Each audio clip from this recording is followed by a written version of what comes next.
영화 자백 보신 분 계셔요? 영화 자백에 나오는 영상의 일부입니다. 영화 자백은 그 간첩 조작 사건을 다루고 있거든요. 이 간첩 조작 사건 중에 한 건으로 지금 소개가 됐습니다. 이 영상에 나오신 분이 방금 그 책상에 앉아서 작업하시는 분이세요. 국가보안법 사건으로 간첩으로 몰려가지고 억울하게 옥살이를 하셨다가 1심과 2심에서 무죄 판결을 받았죠. 이분의 이제 그 사건을 제가 그 당시에 변호를 했고요. 그 당시 변호인이 많았어요. 근데 이날이 무죄 판결을 선고받은 날인데 다들 옆에서 서 있다가 안 지켜버리고 저 혼자 뒤에 있다가 그렇게 지켰습니다. 어디 가나 중심을 바로 알고 위치를 잡는 게 그렇게 중요해요.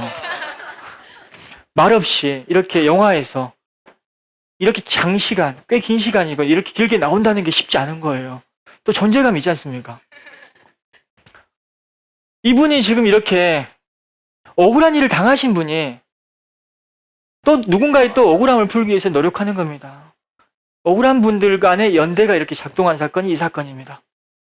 지금 억울한 옥살이 하신 21년 5개월 사셨다가 출소하신 분, 그리고 또 그분을 함께 돕고 있는 분, 탈북자 간첩 사건으로 몰려서 또 억울한 옥살이 하시다가 무죄 판결 받으신 두 분이 지금 현장에 와 계셔요.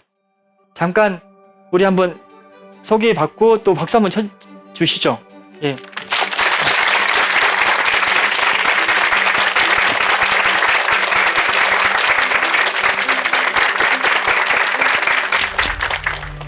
저희 이렇게 강연 다닐 때 함께 다니고 있어요.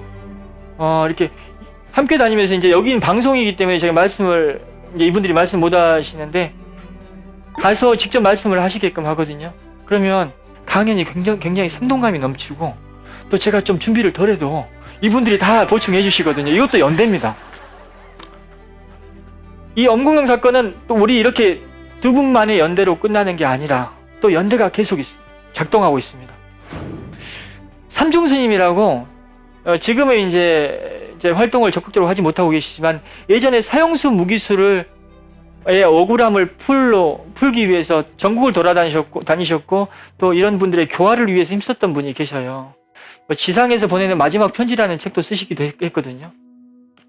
이분이 이 엄공동 사건을 10수년 전부터 알고 관여를 하셨습니다.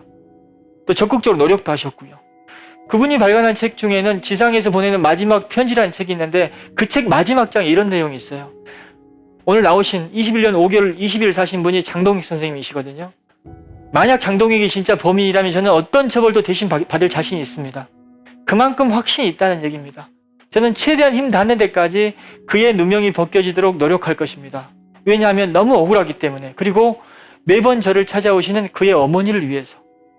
이렇게 본인이 쓴 책에 그 당시만 해도 강간살인범으로 무기징역을 받은 상태였음에도 불구하고 이분 억울하다고 공개적으로 얘기하신 분이 10수년 전에 계셨던 거죠. 또 그분이 여기저기 돌아다니시면서 또 재심을 위해서 노력하셨고 그 노력의 결과물을 갖고 제가 또 재심을 청구하는 거예요. 연대는 이렇게 시기를 달리하면서 계속 이루어지는 겁니다. 그 연대의 결과물이 그 당시에는 효력을 발휘하지 못하고 의미를 우리가 찾지 못했지만 시간이 지나면서 그 결과물을 토대로 우리는 계속 의미를 찾아가는 거죠. 그리고 영상을 통해서 대통령께서 그것이 알고 싶다 영상을 통해서 대통령께서 이분들이 무죄라고 제가 확신을 했기 때문이라고 말씀하셨어요. 이때만 해도 대통령 되기 전입니다. 작년 9월경이었거든요. 이분이 대통령 될 줄 그때 몰랐죠, 솔직히. 그리고 그래도 상당히 유력한 대권주자였거든요. 이런 분이 무기징역이 확정된 사건에 대해서 또 자신이 변호했던 사건에 대해서 이렇게 당당하게 그리고 확실하게 말해야 한다는 것은 굉장히 힘든 거예요. 대개 재심 사건에 관여됐던 사람들은 조심스러워하고 한 걸음 뒤로 물러서 있으려고 하지 이렇게 당당하게 얘기하지 않습니다. 그때 너무 놀랐어요, 솔직히. 야, 이분 굉장히 대단하구나. 꼭 이분이 지금 대통령 됐다 해서 제가 이런 얘기 하는 게 아니라 정말로 용기 있게 또 당차게 말씀을 해주시더라고요.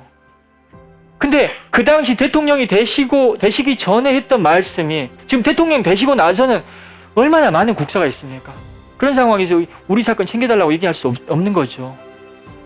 근데 대통령 되시기 전에 하셨던 저 말씀, 그리고 그 저 영상이 이제 보이지 않는 연대로 작용하고 있는 그런 상황입니다, 지금. 대통령도 연대하는 사건이 이 사건이에요. 대통령께서는 제가 이렇게 다니는 줄 모르실 거예요, 아마. 그리고 장동익 선생님의 어머님이 그렇게 삼중스님을 많이 찾아가기 때문에 삼중스님이 책에 그 어머니를 위해서 최선을 다하겠다라고 얘기하시지 않습니까? 그 어머니가 2003년도에 돌아가셨어요, 위암으로. 자식의 억울함을 푸는 걸 보지 못하고.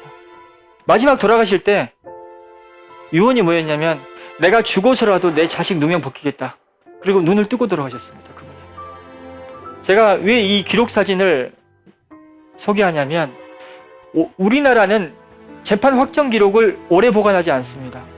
무기징역이 확정된 사건도 20년 보관해요. 이 사건 기록은 2013년 이미 폐기됐어요. 그러면 재심을 할 수 없는 거 아니냐? 기록이 없는데 어떻게 재심하겠습니까? 다행히 내 자식, 내가 죽어서라도 억울함 밝히겠다는 그 어머니가 이렇게 기록을 남겨놓고 돌아가셨어요. 어머니는 돌아가신 후에도 이렇게 연대를 하고 계십니다.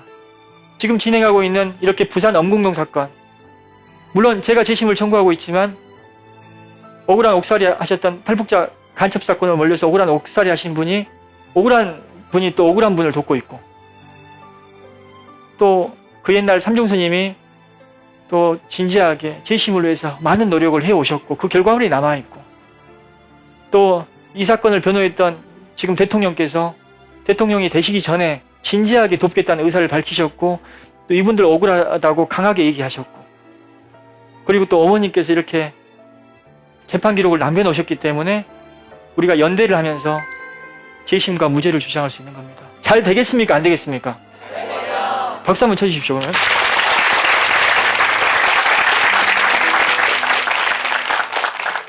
이렇게 신영복 선생님이 여럿이 함께 가면이라는 글을 쓰셨지 않습니까? 여럿이 함께 가면 재심이라는 게 쉬운 게 아니거든요.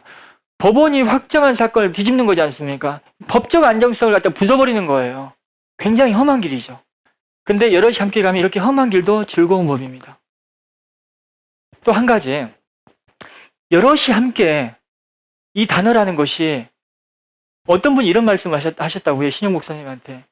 여럿이 함께, 선생님 좋은 말씀이긴 한데 이 단어는 방법론을 얘기하는 것이지 어떤 목표 지향점이 없는 거 아닙니까? 라고 그렇게 의문을 표시했다고 하시더라고요. 그때 신영 목사님이 뭐라고 말씀하셨냐면, 여럿이 함께 가면 길은 뒤에서 생겨난다. 우리는 함께 뭔가 목표를 세워놓고 뭔가를 하려고 하지 않습니까? 하지만 이 여럿이 함께 가면 우리가 모르는 길이 뒤에서 생겨나는 거예요. 때로는 함께 가는 과정에서 길이 만들어지는 거고. 생각해 보세요. 3대 사건 같은 경우에 3대 익산 사건이 해결된 이후에 공공변호처가 만들어졌고 논스톱 국선 변호 제도가 신설됐단 말입니다. 근데 우리 연대를 하는 사람들이 우리 사건 잘 해결되면 그런 의미 있는 제도가 생겨날 것이라고 생각했겠어요? 저는 전혀 생각 못했습니다. 근데 길을 뒤에서 만들었잖아요. 대법원이 움직였고 새 정부가 움직인 거 아니겠습니까? 연대는 그런 의미가 있는 거예요. 꼭 우리가 어떤 목표를 세워놓고, 목표를 세워놓으면 실천적인 과제를 정립하는 어떤 의미도 있고, 또 목표를 세워야지 그 길로 바로 갈 것 같지만, 때로는 그 과정, 연대의 과정을 통해서 우리가 함께 간다면 그 과정의 의미가 있고, 그 과정의 의미가 뒤에서 생겨난다. 그리고 또 그게 세상을 바꾸는 힘이라는 거죠. 오늘 강연을 통해서 우리가 많이 느끼셔야 돼요. 왜냐하면 인문학 강연이 정말 많지 않습니까? 얼마나 인문학 강연이 많아요. 제가 변호사가 직업인데 강연이 그렇게 많더라고요, 우리나라에. 그래서 강연만 잘해도 먹고 살 수 있겠구나, 그런 생각을 하게 돼요, 요즘에. 그만큼 인문학 강연이 그렇게 많아요. 근데 인문학 강연이 많고, 우리가 힐링 캠프라는 그 프로그램도 있었지 않습니까? 힐링을 강조하는 시대였잖아요. 그렇다면 인문학 강연에서 말하는 대로, 또 인문학 서적에 적혀 있는 대로, 또 힐링 캠프에서 얘기하는 힐링을 강조하는 대로 세상은 바뀌어야 되는 거지 않습니까? 근데 세상이 바뀌고 있어요, 지금? 안 바뀌고 있잖아요. 그 이유는 뭐냐면, 우리가 듣고 거기서 그냥 공감한다라고 끝내는 경우가 너무나 많아서 그렇죠. 중요한 건 실천이죠.